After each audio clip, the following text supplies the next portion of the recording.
Yeah, we're going to box out, and then he was doing the job flying in, but I was still kind of planted on the ground, and he ran into my knee, like a little stinger, just a little stinger, and then started moving, just kind of went away as I kept playing. Still felt it a little bit, but try to finish the game. Well, finish the game, and we'll see how it is when I wake up tomorrow. Did you get anything like done post-game? Nah. Little ice treatment. Do some more stuff when we land. All the adrenaline and stuff is going, then your body start reacting to the pain.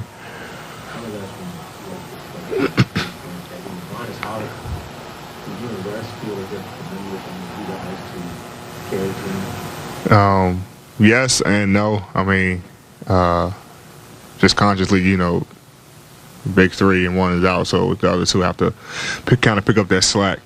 But we never said, all right, Russ, it's on me and you tonight. Team never said it, just something that just kind of happens. But I told Russ, I said whether I'll play, Bron play, who we don't play, it doesn't matter. You still got to be yourself, and he did that tonight. The way he played tonight was incredible, and we need that from him every night.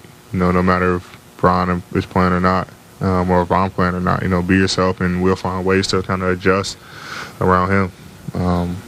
But anytime we have a guy out, especially a guy of Bron's caliber, the whole team have to pick up the slack on both ends of the floor. On paper, this game shouldn't have been that tight. But what were they doing, or what were you all doing early on that just kept it kind of? They're a team that play hard. That's why it's paper for a reason. It doesn't show you fast. They run their actions with pace. Pop gets on them. If not, and Lonnie got hot, from three. I won't say his name wrong. Vassell, he played well. He got hot from three. He's 5 for 9. So they had tons of bench scoring.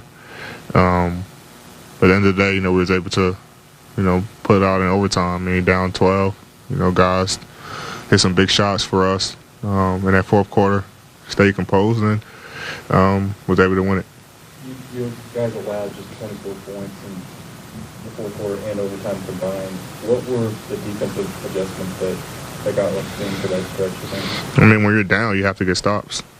And we were communicating.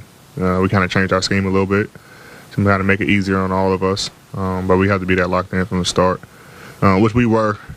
And then they, took off, with some miscues, turnovers that led to fast break points, offensive rebounds, kicked out for three. So we got to do a better job of handling that. But, for the most part, I think we'll be fine.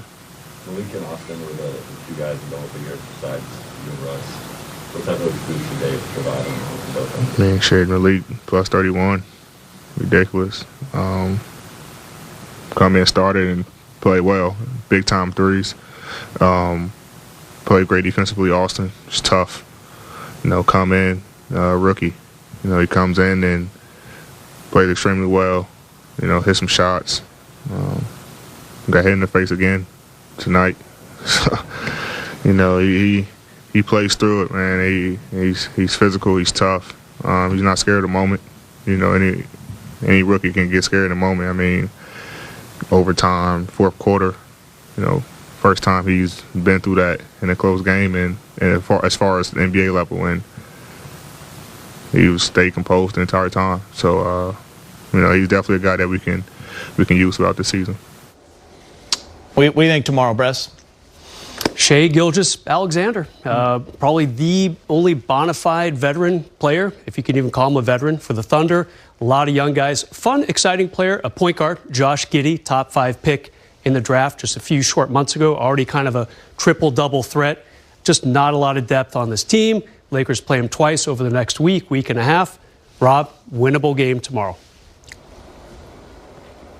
One thing we did say, too, James, there were some things this team definitely has to get better at. This was not a perfect game. Yeah, no doubt. Defensively, this team has to get better. Lakers. Yeah, defensively, they have to play a more, sustained game. They can't give up easy buckets. I thought San Antonio got a lot of easy buckets in the paint whenever they wanted. But then they clamped down when they needed to, which shows that they're fourth quarter making some definitely went progress. much better. Yeah, for me, I look at, you have to go in the film session and say, what killed us? The pick and roll. We made a guy, we can't even pronounce his name, an all-star.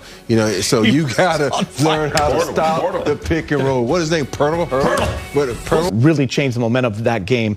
We got to start with the big two because there was no LeBron tonight. Russ and AD, they combined for 68 points, 27 rebounds, 12 assists, 4 blocks, and 3 steals, James. And it's something we talked a lot about in the pregame show. We led with it. No LeBron, now you get to see the chemistry with Russ and AD. You also get to see the ball in Russ's hand where he's most comfortable.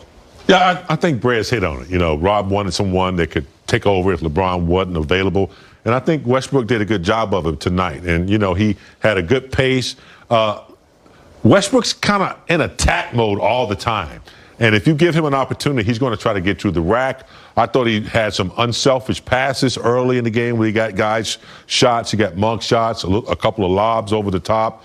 He was just aggressive. And I think he set the tone for the team. They were able to get back to that on the defensive end.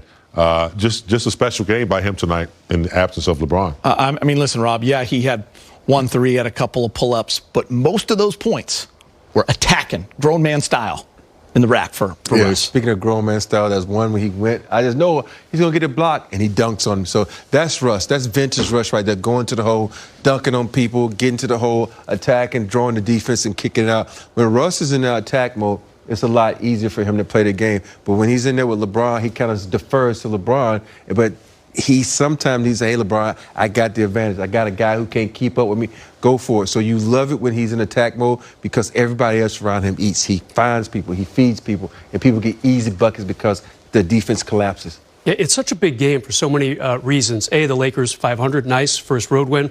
And B, it might open the eyes of the Laker coaching staff a little bit. Like, oh, so we can do this with him if LeBron's off the court. Obviously LeBron, a very ball-dominant player. So is Russ. So the first 3 games, it was kind of a push and pull with those 2 guys. Tonight, though, with the Laker coaching staff probably realizing this kid can do a lot, as if they didn't know that already. But now he's starting to match up well with his teammates. He and AD were perfect together. By the way, AD, 2 follow-up rebounds in that overtime that led to baskets. He was really strong off the offensive glass. Yeah, let's switch gears and talk about the other star now because he deserves it. I mean, without AD, there is no win. I mean, this was a dominant performance, 35 points, 17 boards, 4 blocks again for the second consecutive game. But there was a spurt there in the fourth quarter where it just looked like he was not going to let this team lose. Oh, yeah, AD was being AD. He was attacking the basket. I'm always harping on getting extra buckets, getting extra shots. And AD tonight was active. He was around the rim, getting the ball, getting his hands on loose ball, putting it back. The advantage the whole night.